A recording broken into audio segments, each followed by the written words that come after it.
Let Jesus be glorified. Amen. My brothers and sisters, these trials that we go through are normal, and so are the responses that we have towards them sometimes. How we sometimes are disobedient or fall back into temptation or fall back into sin, backslide. We live in our fleshly desires. These things are normal because we entrust ourselves to the problems of the trial. I don't know what time it is where you're at, but there is an amazing example of who we should entrust our trial to.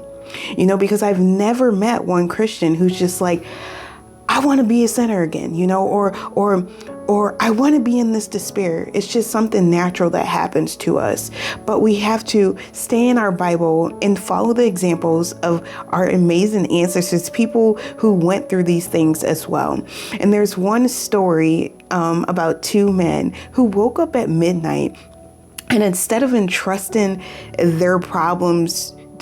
themselves to their problems in the trial that they were in, they entrusted the situation that they were in to God. And that was Paul and Silas. At midnight, they woke up and they started praying and singing hymns to God, my brothers and sisters. And that is something that we should do, because in 1 Peter verse 12 to 13, it tells us something very important. It says, "Dear friends, don't be surprised when the fiery ordeals come among you to test you as if something unusual was happening to you.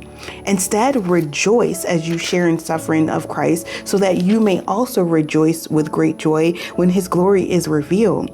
So as I said, we go these trials that we have, these tests that we have, these sufferings, these persecutions. They're not a surprise. They're not something that's just happening that we need to be shocked by. Like, these things are happening, but what we need to remember in those moments is to be like Paul and Silas and entrust our problems and things over to the Lord. Pray and sing to him. Because I tell you what, I'm just like every other person.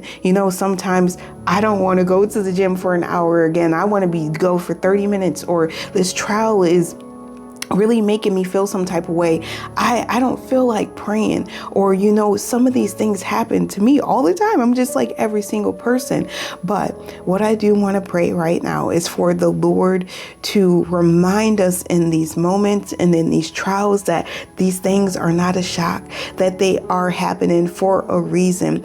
But just like Paul and Silas, dear Lord, please help us remember that we don't have to entrust ourselves to the problem, but entrust ourselves to you. And remember that you are there in the midst of every trial that we are in, and we can sing and pray to you and wait for you to deliver us, just like he did when Paul and Silas sang to the Lord. He opened up them prison doors and they were set free. So my brothers and sisters, hold on. These trials are not anything new, but remember today, we can pray and sing through the trials and the waiting. May peace be with you.